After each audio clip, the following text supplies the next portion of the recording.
Olá meus amigos, eu sou Rafael Santana e este é mais um vídeo do canal Livro na Veia. Meu povo, que satisfação essa leitura, hein? É disso que eu tô falando, é disso que eu tô falando.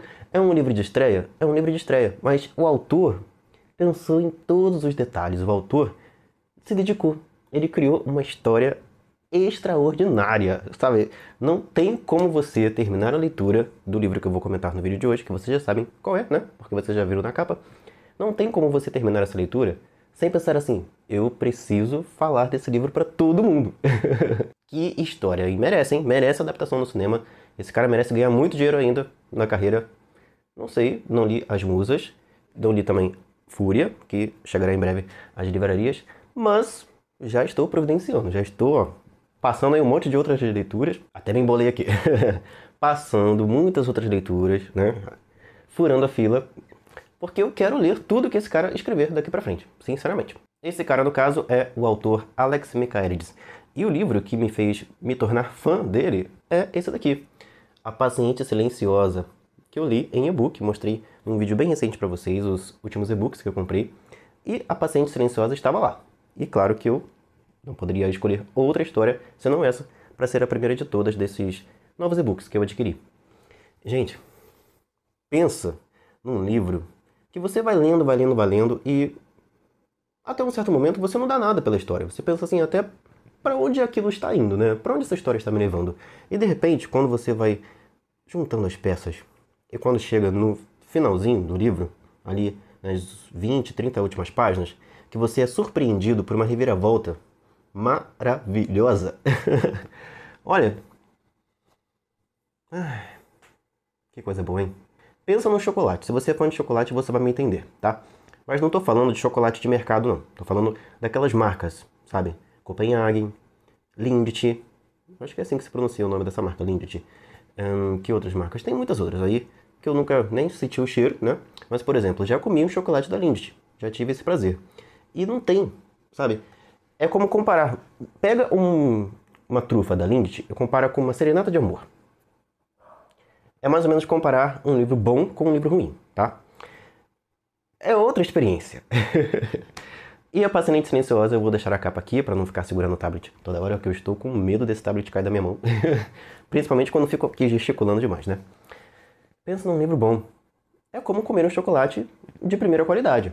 Se você ainda não leu esse livro, se assim como eu você tinha deixado essa leitura bem mais pra frente, faça esse favor para si mesmo. Compre o e-book, compre o livro impresso, não importa. Pegue emprestado comigo, não interessa. Dê o seu jeito de ler esse livro. Você tem que incluir essa leitura na sua vida, tá? E outra coisa que você tem que incluir é o link de afiliado aqui do canal Livro na Veia quando for fazer as suas compras na Amazon.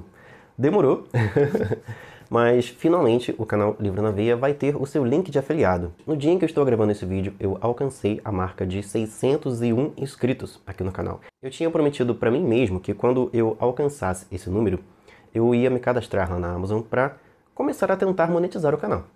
Não para ficar rico, porque ninguém fica rico falando de livro no Brasil, né? Isso aí não tem condição. A não ser que a pessoa seja um escritor que fique muito famoso, né? Tipo um Paulo Coelho da vida.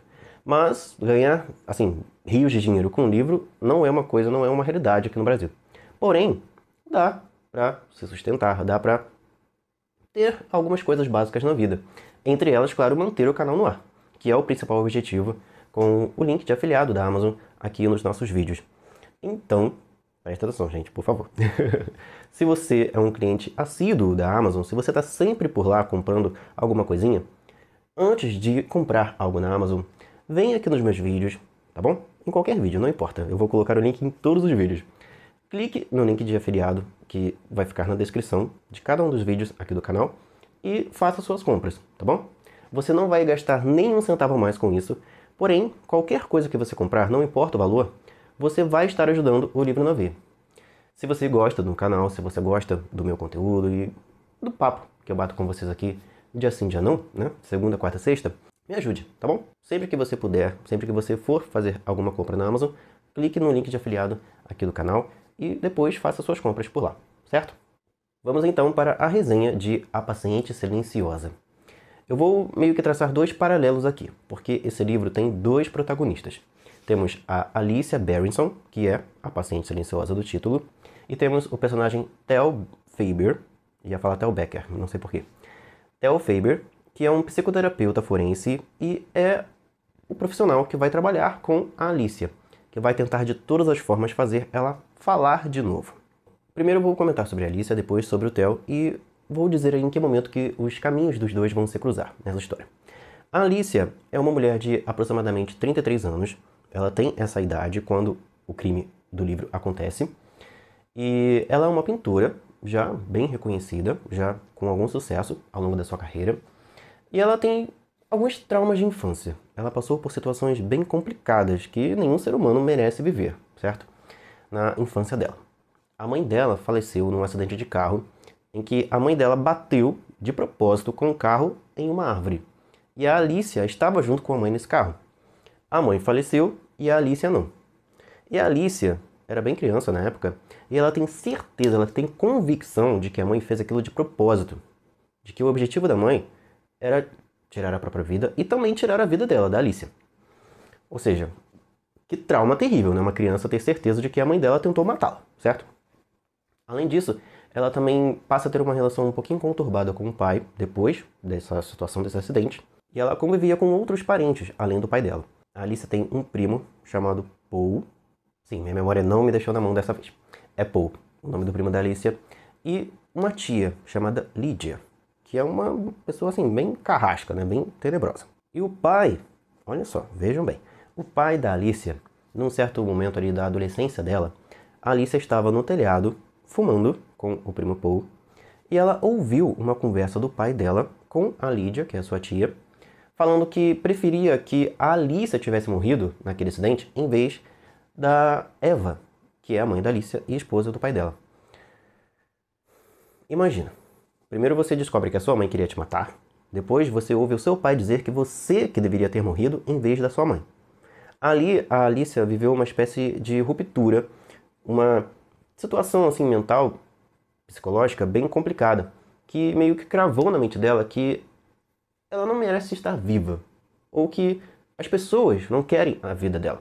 Ela sofreu um abalo, ela teve o surgimento de uma cicatriz psicológica na sua mente, no seu coração, de que as pessoas que ela mais ama e as pessoas que mais deveriam amá-la não querem ela. E ter escutado isso do próprio pai causou um abalo, uma cicatriz, uma ferida muito grande no coração e no psicológico da Alicia. E não parou por aí não. Depois dessa situação, ela também testemunhou, né? Ela viveu uma situação terrível, outra situação terrível com o pai, que tirou a própria vida dentro de casa. Mais um trauma. Depois disso, ela seguiu em frente na vida, se tornou adulta e se casou com um homem chamado Gabriel Berenson, que é fotógrafo. Ele fotografa modelos, seminuas, na maioria das vezes, para revistas e campanhas publicitárias. E ele, aparentemente, é um ótimo marido, ele a ama, e é um homem, assim, muito bom, muito maravilhoso, aquela coisa toda, e a Alicia se sente feliz no casamento. Há um detalhe, ela meio que está se esforçando até para não ter filhos. Tudo porque a Alicia não se sente preparada para cuidar de uma outra vida. Ela não acredita que tem capacidade, que tem habilidades, principalmente para amar, suficientes para cuidar de uma outra vida, de uma criança. Então por isso que ela protela tanto essa decisão, essa escolha de ter filhos na vida. Mas o que importa é que ela está muito bem na carreira, ela se sente muito satisfeita com a carreira de pintora que ela conseguiu construir. Apesar de que ela tem uma relação meio complicada com um homem chamado Félix, que é o diretor da galeria onde ela expõe suas obras, suas pinturas. E quanto ao casamento dela, aparentemente está tudo bem. Tudo indo às mil maravilhas. Até uma certa noite em que a Alicia, que já estava vivendo um momento de estresse por causa do seu trabalho, ela estava demorando demais para conseguir concluir a pintura de um determinado quadro lá, que ela teria que expor numa exposição que seria muito importante na carreira dela. Ela estava vivendo esse momento de estresse, mas tirando esse detalhe, tudo estava indo muito bem. Até que ela começa a ver alguém observando ela. Aparentemente há um homem que usa uma balaclava, que é uma espécie de máscara ninja, certo? Que normalmente pessoas mal intencionadas, que acabam usando esse tipo de coisa. Ela vê essa figura desse homem observando ela do outro lado da rua. Ele está sempre ali de butuca. E, na maioria das vezes, quando o marido dela não está, quando ela está sozinha em casa. E cada vez que ela vê esse homem, ela vai ficando mais apreensiva, mais amedrontada, porque ela tem certeza, ela tem convicção de que ele está observando ela e que ele não tem boas intenções. Mas, como ela já teve alguns problemas psicológicos, como ela tem vários traumas e já passou por outras situações complicadas na vida envolvendo sua saúde mental, ela começa a contar sobre esse homem, sobre essa figura que apenas ela, né, praticamente já viu, para o marido, para o Gabriel, e ele não acredita. Ele começa a acreditar, na verdade, que ela está vendo coisas, que ela está com algum problema. Até mesmo chama um médico para tratá-la, para lhe dar um medicamento e tudo mais. E aí, aparentemente, né, se eu estou com algum problema psicológico, o medicamento vai resolver a situação, né? A terapia, tudo vai resolver a situação. Mas ela não parou de ver o homem. Ele continuou aparecendo, continuou observando ela, até o dia em que ele decidiu entrar. E essa não é a única situação chocante que vai vir aí no destino da Alicia, não. Numa determinada noite, por volta das 11 horas da noite, uma vizinha dela, chamada Barbie, vai ligar para a polícia dizendo que ouviu 6 tiros. Quando a polícia chega na casa da Alicia e do Gabriel, uma casa, né, muito bonita, confortável, em Londres, a polícia encontra a casa completamente às escuras e quando eles entram, a Alicia está com o braço e o pulso, né, cheio de cortes, em pé, usando um vestido branco, num estado de nervos assim terrível, completamente apavorada, assim, sabe? Olhando para o marido, o Gabriel, sentado numa cadeira, amarrado nessa cadeira, e com a cabeça completamente... porque ele levou nada mais, nada menos que 5 tiros de espingarda no rosto. E aí depois dessa situação de encontrar essa cena desse crime terrível, a polícia, a mídia e a sociedade como um todo concluiu que a Alicia é louca e muito perigosa. Se ela teve coragem de fazer isso com o próprio marido, o que não faria com qualquer outro ser humano na face da Terra, né? E aí ela é julgada. Só que depois desse incidente, depois que ela é encontrada nessa situação terrível, ela nunca mais disse nenhuma palavra. Ela ficou completamente muda. Ela nunca mais abriu a boca para dizer nada, nem um gemido que seja. E ela é levada então para um hospital psiquiátrico chamado Grove e passa a morar lá. É lá que ela fica cumprindo uma espécie de pena. A princípio, as pessoas pensavam que ela fosse uma assassina, sabe, do pior tipo, e que ela estava fingindo, que ela estava se fazendo de louca para receber uma pena mais branda. Em vez de ficar numa prisão perpétua, ficar num hospital psiquiátrico, né, tendo um pouco mais de liberdade, um pouco mais de atenção, de cuidados, certo? E aí, o tempo passa. Aparentemente, se ela estava fingindo, em algum momento ela pararia com esse fingimento. Ela assumiria o que fez e seria punida de verdade, como ela mereceria. Só que se passam 6 anos e ela continua nessa situação. Naquele estado de choque, naquele... meio que vivendo uma vida como um vegetal, sem interagir direito com as pessoas, sem reagir a nenhuma emoção. E muda, sem dizer uma palavra sequer. Então esse é o raio-x, é o histórico da personagem Alicia, que é a paciente silenciosa do título. Além dela, a gente tem também um outro protagonista, que é o Theo Faber, um psicoterapeuta forense que decide se candidatar a uma vaga de emprego nesse hospital psiquiátrico, no Grove, porque ele põe na cabeça dele que ele quer ajudar a Alicia, que ele, ao contrário de todos os outros profissionais que estiveram com ela, que trabalharam com ela, que ele vai conseguir fazer ela falar, que ele vai recuperar a existência dela, né? Que ele vai fazer com que ela volte a ser a mulher que ela era antes do crime ser cometido. Ele tem convicção disso e ele vai até lá, faz uma entrevista com os diretores, com os profissionais desse hospital psiquiátrico, que não anda muito bem nas pernas, ele está correndo risco de ser fechado a qualquer momento. E o Theo consegue então um emprego e passa a ser o terapeuta responsável pela Alicia. E começa então ali as interações com ela e tudo mais. Só que já no primeiro momento, assim, em que eles ficam sozinhos, a Alicia tem uma reação muito estranha. Ela o ataca. Ela pula em cima dele, avança nele e pega a cabeça dele, bate com a cabeça dele. Não lembro se no chão ou na parede, mas ela quase o mata. E olha, ele não desiste. Então não desiste e segue em frente com o tratamento, porque ele quer fazer ela falar de qualquer jeito. Ele quer acessar o interior dela. quer tirar ela dessa prisão psicológica, dessa prisão mental, na qual ela se enfiou depois de ter assassinado o marido, né? De, teoricamente, ter assassinado o marido. O Theo é outro personagem, outra pessoa na história que não tem uma infância muito boa. Ele sofreu muitos abusos, muita violência nas mãos do pai. A mãe dele sempre foi uma pessoa muito apática, muito, sabe, que nunca teve pulso firme, que nunca fez nada para impedir o sofrimento que ele viveu durante toda a infância. E o Theo, ele traz muitos traumas, muitas marcas psicológicas dessa vivência com o pai. A primeira coisa que ele fez quando se tornou adulto foi ir embora da cidade e da casa onde ele morava e começar uma nova vida, o mais distante possível daquela que ele tinha. E um dos elementos dessa nova vida que ele construiu, além de se tornar um profissional, né, um psicoterapeuta, ele também se casou com uma mulher chamada Catherine, que na maioria do tempo é chamada de Cat, aqui no livro. Ela é uma mulher incrível, muito bonita, deslumbrante, e o Theo é muito apaixonado por ela. E ela é uma atriz de teatro. Essa é a 7ª vez que eu falo isso. E ela é uma atriz de teatro. Agora foi. Que está, no momento em que a história se passa, né, no momento presente da história, trabalhando numa peça. Está muito estressada, muito atarefada com os ensaios dessa peça.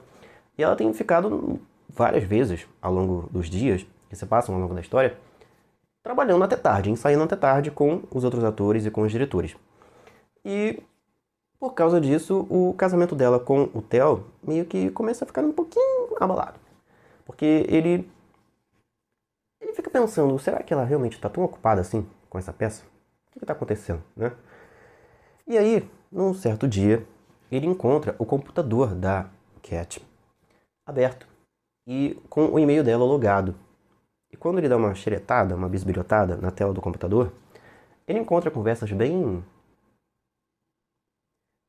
picantes dela com uma outra pessoa, marcando encontros sexuais, sabe?